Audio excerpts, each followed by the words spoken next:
중국은 우리나라보다 훨씬 세게 막고 황금망대. 뭐 야동 보려는 불법 사이트 뚫는 법 막. 무슨 말 하는 거야 내가?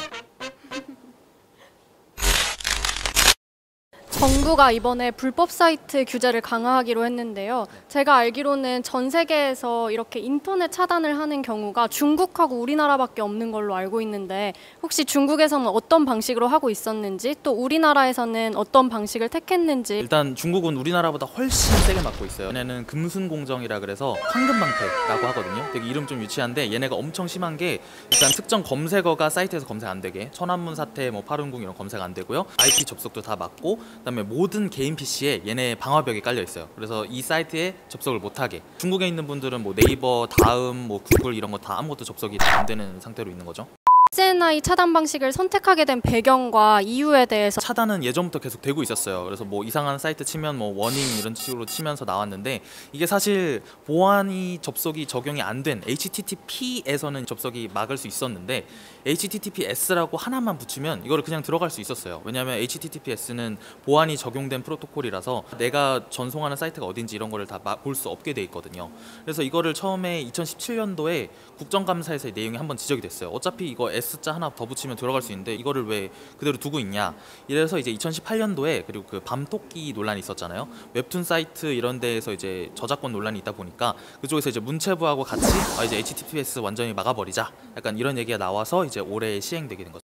사실 원래부터 불법 사이트의 존재는 우리가 다 알고 있었잖아요. 그리고 정부는 계속 그걸 막으려고 했던 거고. 근데 이번에 양진호 사건이라든지 아니면 또 뭐 구하라 리벤지 포르노라든지 이런 사건이 점점 이슈화되면서 정부가 이제서야 좀 보안력이 강화된 방식을 내놓은 게 아니냐. 그 HTTPS라는 단어가 제일 처음 나온 건 사실 2015년도부터고 이제 2017년도에 국정감사가 약간 좀 메인 이슈였기 때문에 뭐 그것도 물론 관련은 있겠지만 사실 뭐 구체적으로 그것 때문에 HTTPS로 바꿨다 이건 아닐 거예요. 그래도 이제 방송통신위원회에서 불법 음란물이나 디지털 성범죄 피해자들을 구제를 위한 거다라고 밝혔기 때문에 그것도 분명히 영향이 있다고 봐야겠죠.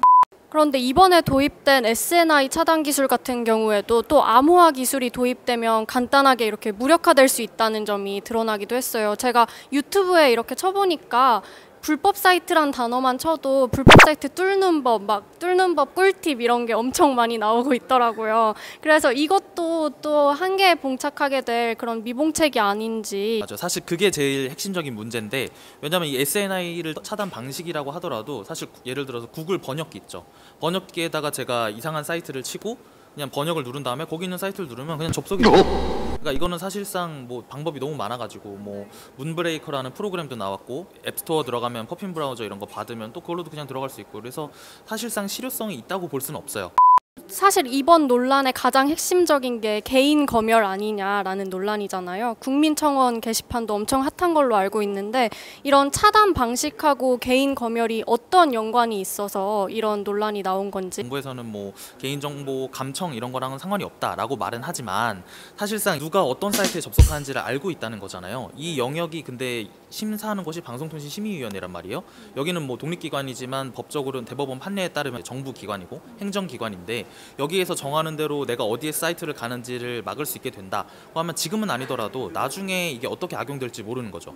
한편으로는 또 이렇게 개인 프라이버시 침해다, 개인 검열이다 이런 논란이 있는데 또 일각에서는 그냥 뭐 야동 보려는 사람들이 이거 반대하는 거 아니냐 이런 의견도 나오고 있어요. 디지털 성범죄 피해자들 구제가 우선이 돼야 돼요. 무조건. 당연히 피해자가 있는 사실이니까. 그렇지만 그 방법에 대해서 조금 논란이 있는 거죠. 그러니까 불법 이런 디지털 성범죄 피해자를 막으려면 사실 이 유통 구조를 파악을 해서 이런 웹하드 카르텔 같은 거를 막고 약간 이런 식으로 유통 구조를 해결을 해야지 단순히 이 통로가 되는 인터넷을 막는다 규제 기관의 편의에 따른 조치라고 볼 수 있을 것 같아요. 불법 사이트 차단과 관련해서 기자님께서 마지막으로 해주실 말씀이 있다면. 일단 이 문제를 보는 시각이 두 가지가 있잖아요. 그래서 뭐 야한 동영상을 보기 위해서 이게 뭐 개인정보 침해다 이런 식으로 몰아간다는 시각이 있고 또 하나는 이제 뭐 다시 할게요. 무슨 말 하는 거야 내가? 오케이. 이 문제를 보는 시각이 두 가지가 있잖아요. 그래서 뭐 어느 쪽에서는 이게 야동을 보지 못하게 하니까 이거를 막기 위해서 이렇게 다들 시위를 하고 뭐 주장을 하는 거다라고 말씀하시는 분들이 계신데, 사실 이거는 너무 과도한 규제로 이어질 수 있는 거예요. 그래서 문제의 본질을 해결하는 게 아니라 너무 다른 규제의 범위를 넓히는 그런 부분이 있다고 말씀을 드리고 싶고, 또 반대로 이거를 무조건적으로 인터넷 검열로 봐야 되냐라는 입장에 대해서는 디지털 성범죄 피해자분들, 또 그런 분들의 입장에서 생각을 해보면 이렇게 이걸 막아주는 정부의 제스처도 굉장히 중요한 거거든요. 따라서 이 두 이런 여론을 좀 더 조율을 해서 너무 한쪽이 맞다, 너무 한쪽이 틀리다라고 말하기엔 아직 좀 성급한 문제인 것 같습니다.